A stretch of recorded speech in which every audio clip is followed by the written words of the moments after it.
Caros irmãos e irmãs, nós ouvimos na primeira leitura do primeiro livro de Samuel essa história por nós tão conhecida, Davi e Golias.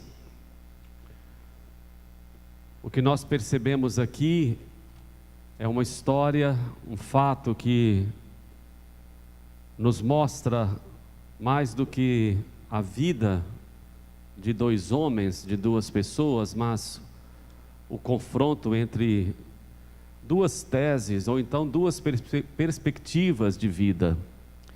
De um lado a tese da fé, e do outro lado a tese da força. A forma como o fato é descrito vai nos mostrando isso. De um lado, filisteu, um gigante, um homem forte, bastante armado, e os filisteus eram bem avançados nesse sentido, podiam combater com armas consideradas modernas para a época.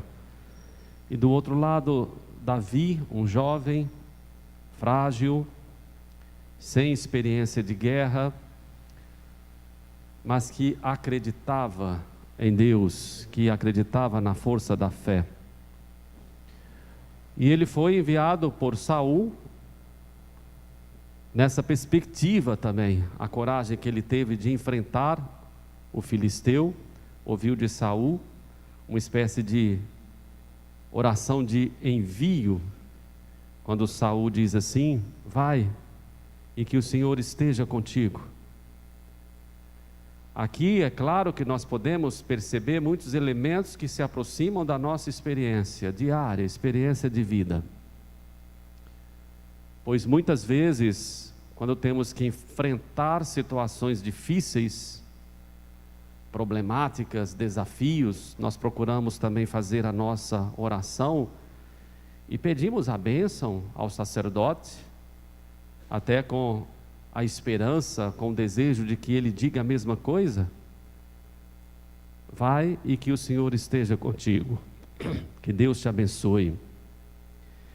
E o que Davi tinha em suas mãos era apenas o seu instrumento de trabalho, mas ele não confiava totalmente em suas forças, em recursos humanos, em sua técnica, mas confiava em Deus.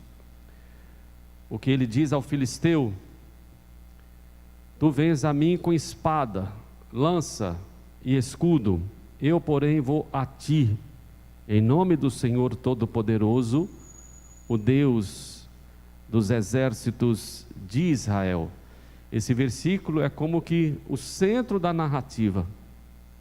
O confronto entre Davi e Golias nos traz essa mensagem de que, mais do que confiar na força, na espada, na lança, nós confiamos em Deus, no nome do nosso Senhor Todo-Poderoso, o Deus dos exércitos. A história de Davi nos faz pensar na espiritualidade da pobreza espiritual ou da pequenez. Às vezes nós pensamos que para vencer certos desafios nós temos que estar bem preparados, humanamente falando, com muitos recursos, com muita técnica, com muita inteligência. Quando a pessoa que enxerga a sua pequenez, a sua pobreza, a sua miséria, mais do que confiar em si mesmo e nos recursos humanos, confia em Deus. Todas as vezes que nós temos que vencer alguma situação, em qualquer nível, em qualquer dimensão da nossa vida, quando nós percebemos que nós já colocamos o nosso tudo, ainda que seja pouco, porque é assim mesmo, nós somos nada. Quando nós colocamos o nosso tudo, aquilo que nós conseguimos alcançar com as nossas mãos, nós entendemos que Deus assume o resto. Nós fazemos a nossa parte, apenas isso. Nós colaboramos com aquilo que temos, com aquilo que somos, entendendo que a nossa colaboração é pequena, é quase insignificativa, mas nós entendemos que Deus vem ao nosso auxílio, em nosso socorro, e nos oferece aquilo que nós não temos condições de oferecer. Deus completa a nossa ação, assume a nossa ação. Esta é a teologia da pobreza espiritual. Nós pensamos, por exemplo, em São Paulo, quando diz que é na fraqueza que nós percebemos a nossa força.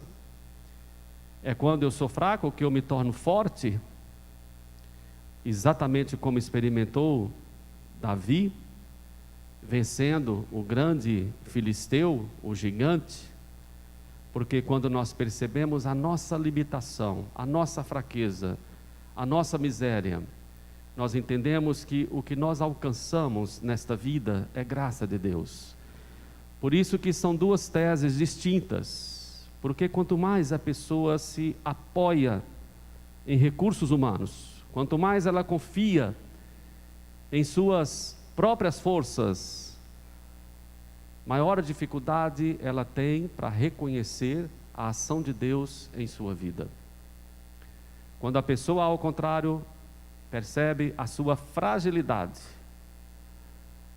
ela se sentindo incapaz de vencer qualquer batalha, qualquer confronto, a menor vitória traz para a pessoa uma alegria enorme, porque ela se sente abençoada, ela se sente protegida, ela se sente totalmente defendida por Deus. Quem me defende, quem me protege, quem me sustenta é o Senhor que me ama, é o Senhor dos exércitos.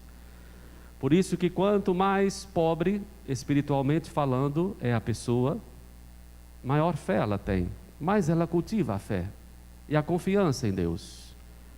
Quando a pessoa vai se enchendo de si mesmo, de suas armas, de suas qualidades, de suas virtudes, e vai se tornando cada vez mais arrogante e orgulhosa, naturalmente ela também vai se distanciando da oração, do reconhecimento de que Deus é tudo, da necessidade que nós temos de recorrer à força da fé em todas as circunstâncias da nossa vida. Então, de fato, aqui nós temos a arma daqueles que são pequenos, é a fé, a confiança em Deus. Nós não confiamos em ferramentas humanas, em forças humanas, em recursos humanos, mas nós confiamos em Deus que olha para nós com misericórdia, que enxerga a nossa insignificância, a nossa fragilidade e que nos acolhe assim como somos, porque o reino dele é dos pequenos. A história mostra isso. Deus sempre socorrendo os pobres, os pequenos, os frágeis. E nós, para participarmos de sua vida, para entrarmos no seu reino, devemos nos comportar como crianças, como fracos, também como pequenos, como Davi e como tantos outros que a história bíblica nos revela, nos mostra.